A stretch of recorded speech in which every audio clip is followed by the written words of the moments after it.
मध्य प्रदेश की आर्थिक राजधानी और देश के सबसे साफ शहर इंदौर इन दिनों तेजी से बढ़ते कोरोना मरीजों का हॉटस्पॉट बन चुका है। शासन प्रशासन के तमाम प्रयासों के बाद भी कोरोना की चेन पर ब्रेक नहीं लग पा रहा है।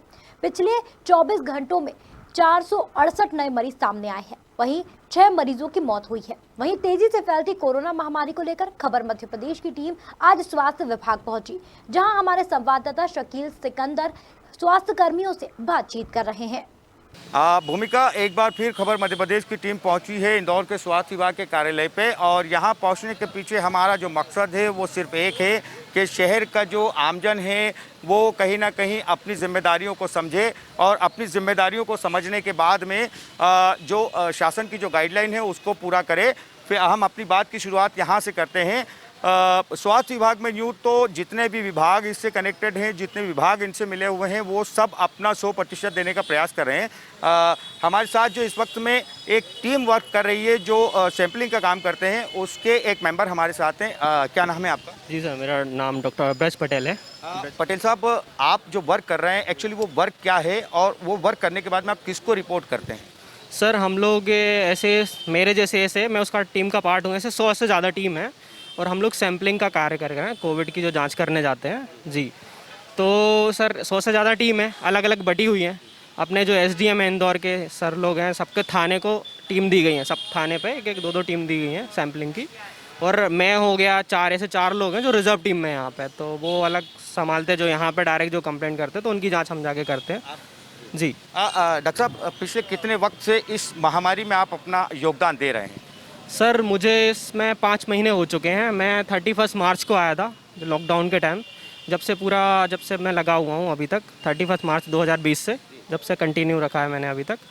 ये माना जाए कि जो आप वर्क कर रहे हैं, यूँ तो सभी अपना अपना वर्क कर रहे हैं, लेकिन आपका जो वर्क है वो इलाकों में जाना, घरों तक पहुंचना थोड़ा सा टफ होता है, तो किसी तरह की कोई दिक्कत या परेशानी का कोई सामना करना पड़ा है? बहुत ज़्यादा हमारा काम सबसे ज़्यादा चुनौतीपूर्ण रहा है और अभी भी है।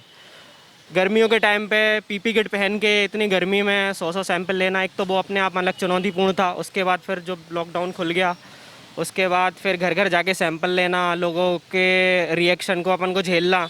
हर कोई नहीं सैम्पलिंग कराना चाहता। अब उसके कांटेक्ट में आया कोई पॉजिटिव के, तो अपन वहाँ पे जा रहे हैं, जो भेज रहे हैं वहाँ पे टीम है, तो बहुत ही ज़्यादा चुनौतीपूर्ण रहा है।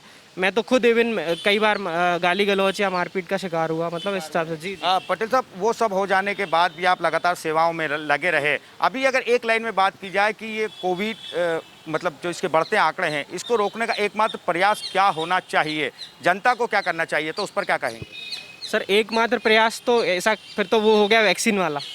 एकमात्र प्रयास तो हो ही नहीं सकता। एक अभी प्रयास अपन ये कर सकते हैं कि जो अपना ये लॉकडाउन खुला हुआ है, लोग बाहर है, हर कोई है, आप देखेंगे ना लोग मास्क लगा रहे हैं, ना ही प्रिकॉशन ले रहे हैं। इस टाइम पे ऐसा कर सकते हैं कि भाई जिसको कुछ भी दिक्कत हो रही है, ज़रा सी भी सिम्टम्स हो रहे हैं, तो वो प्रॉपर मेडिकेशन ले, अपनी जांच कराए, और हर चीज़ में सैनिटाइजेशन और सावधानियां बरते। यही एक उपाय है जब तक अपना वैक्सीन नहीं आ जाता। जी जी। तो ये थे ग्राउंड जीरो से अपनी रिपोर्ट करने वाले डॉक्टर पटेल, जिनका ये कहना है कि परेशानियों का सामना करने के बाद भी ये मानव सेवा में लगे हुए हैं, और फाइनली इनका ये कहना है कि मास्क का उपयोग, हाथों का धोना और शारीरिक दूरी एकमात्र इसका साधन है जो इस कोरोना की चेन को ब्रेक करने में कहीं ना कहीं कारगर साबित होगा। हमारे साथ विभाग के ही, बहुत शुक्रिया पटेल साहब, हमारे साथ विभाग के ही एक और जिम्मेदार मौजूद हैं। अब हम उनसे सीधी बात करेंगे कि किस तरह की जिम्मेदारी सर के पास है, और सर क्या अभी किस तरह की जिम्मेदारी विभाग में आपके पास है और उसको किस तरीके से आप अंजाम दे रहे हैं? देखिए, मैं लास्ट फरवरी 20 से यहाँ सीएमएचओ ऑफिस में आया हूँ कोविड के अंतर्गत काम करने के लिए। और अभी बेसिकली मेरे पास में जो बेसिक स्तर पे जो ग्राउंड ज़ीरो पे जो भी कार्यरत स्टाफ है, डॉक्टर्स हैं जो फील्ड में कार्यरत कर रहे हैं, उनकी समस्त बेसिक सुविधाओं के लिए मैं हमेशा तत्पर तैयार रहता हूं, और वरिष्ठों द्वारा जो भी मुझे कार्य करने के लिए बोला जाता है, मैं उसका निर्वहन पूरी सफलतापूर्वक करता हूं। मुख्यतः अगर जो आपने कहा कि आप कार्यों को, जो भी आपको इंस्ट्रक्शन मिलते हैं आप उसको फॉलो करते हैं, मुख्यतः कोई एक ऐसा काम बताएं कि जो आपको इन दिनों में, इतने दिनों में लगा हो कि बहुत ज़रूरी है, जिस पर आप हमेशा एक्टिव रहते हैं? देखिए, सबसे बेसिकली प्रॉब्लम फील्ड में जो आती है वो है स्टाफ का मैनेजमेंट, क्योंकि लगभग 7 महीने होने आ गए हैं आज हमें सभी को काम करते हुए, कार्य करते हुए। बहुत से मेरे साथीगण जो है वो कोविड पॉजिटिव भी हुए हैं, फील्ड में बीमार भी हुए, फीवर भी रहता है।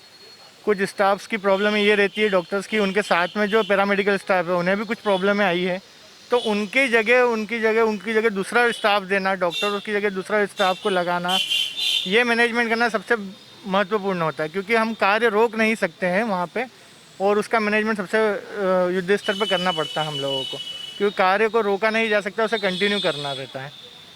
कुल मिलाकर ये कहा जाए पटेल साहब के अपने कार्य का निर्वाह जिस स्तर से आप कर रहे हैं, कहीं ना कहीं जो आपके हैंडओवर जितने भी जो वर्क आ रहे हैं वो बाकी लोग भी उन काम को उतनी ही तेज़ी उतनी ही शिद्दत से कर रहे हैं। बिल्कुल बिल्कुल, ये कहना सही है आपका।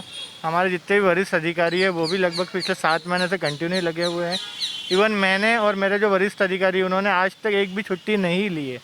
24 आवर्स हम लोग करते रहते हैं। कभी दिन में हम लोग यहाँ पे सुबह 9-10 बजे से लेके शाम को 10-11 बजे तक, जब तक रिपोर्ट सबमिट नहीं हो जाती, लगे रहते हैं। उसके बाद में भी एयरपोर्ट्स की जब फ़्लाइटें आती है, अपनी इंटरनेशनल फ़्लाइटें, वो आती है मॉर्निंग में कभी 3 बजे, 3:30-4 बजे। हम यहाँ से हमारा कार्य संपन्न करके रात को 11-12 बजे सीधे एयरपोर्ट के लिए जाते हैं, पूरी रात जागते हैं।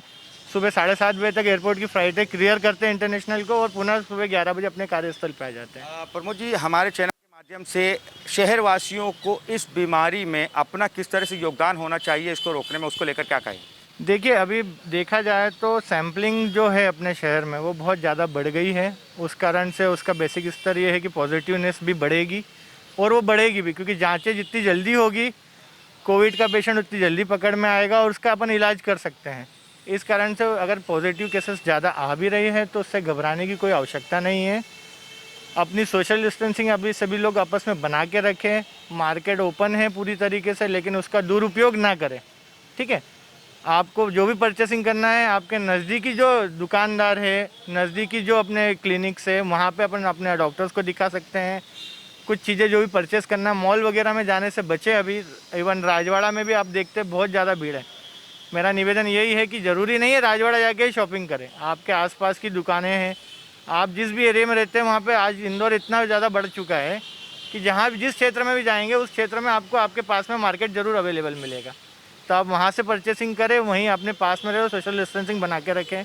ये मेरा निवेदन है सभी लोगों से।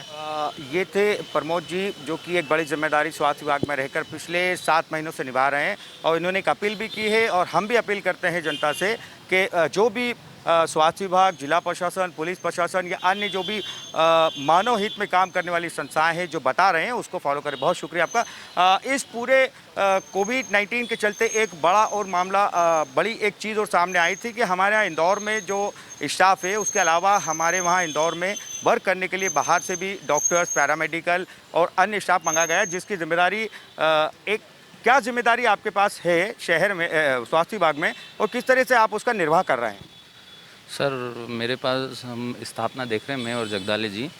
और जैसे कोविड अपने वहाँ जैसे बढ़ा, कोविड के पेशेंट बढ़े, तो अपने वहाँ दूसरे ज़िलों से डॉक्टर आए, नर्सें आईं, उनकी ड्यूटियाँ लगाना, उनको ज्वाइन कराना, और ये सब अभी करा है, ये सब कार्य जी। अभी डॉक्टर से हमारी बात हुई तो उनका ये कहना है कि हम सुबह 8 बजे से रात 10 बजे 11 बजे तक के हम वर्क कर रहे हैं।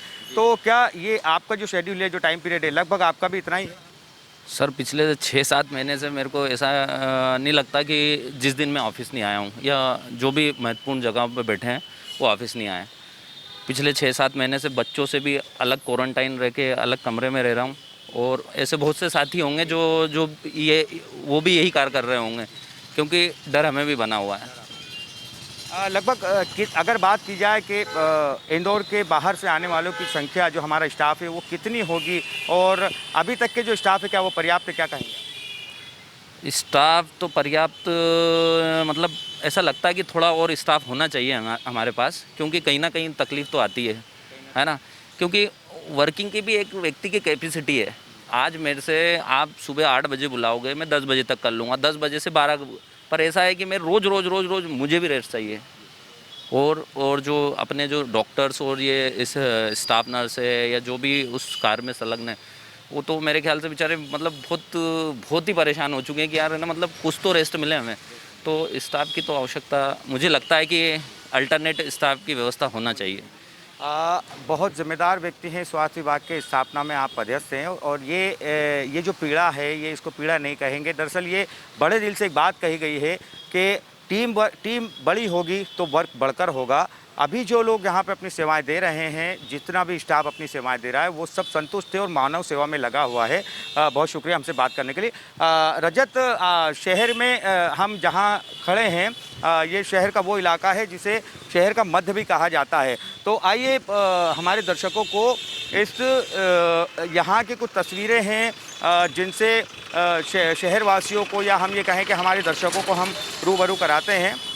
जैसा अभी अंदर जब हमने बात की है स्टाफ से, डॉक्टर से, तो उनका ये कहना है कि तेज़ी से खुलते इस शहर में कहीं ना कहीं जो एक आम आदमी है, जो आम नागरिक है, उसकी जिम्मेदारी यहाँ पर बढ़ जाती है कि किस तरीके से सोशल डिस्टेंसिंग का पालन हो, मास्क यहाँ पर लगा रहे। अब ये देखिए कि जो ट्रैफिक जो यहाँ पे अभी आपको नज़र आ रहा है, ज़्यादातर लोग जो है मास्क का इस्तेमाल किए हुए हैं और इस पूरे शहर को जो अपनी भागीदारी जो होनी चाहिए, उस भागीदारी को निभाने में मैं ये कहूँ कि कोरोना की जो चेन को ब्रेक करने में जो अहम भूमिका है, फ़िलहाल तो वो यहाँ पर सब कुछ साफ साफ नज़र आ रहा है। और हम खुद भी शहरवासियों से फिर एक अपील करते हैं कि जिस तरीके से शासन की जो गाइडलाइन है, जो आपको बताई जा रही है, उसको आप लगातार फॉलो करें, क्योंकि एक अहम हिस्सा होता है किसी भी एक बड़े यज्ञ में। जो एक आहुति होती है, उसमें सब लोग अपनी आहुति देते हैं। और जिस तरीके से शहरवासी जो तेज़ी से खुलता शहर है, आप जो देख रहे हैं, लोग भी यहाँ पे सोशल डिस्टेंसिंग का पालन कर रहे हैं, ज़्यादातर लोग मास्क लगाए हुए हैं। तो हम उम्मीद ये कर सकते हैं कि जल्द से जल्द ये जो वायरस है, इस पे काबू पाने में सफलता मिलेगी। और ये भी कहा जा सकता है कि बहुत जल्द ये जो चेन है कोरोना की, इसको हम ब्रेक कर सकते हैं। सहयोगी रजत जायसवाल के साथ खबर मध्य प्रदेश के लिए शकील सिकंदर, इंदौर।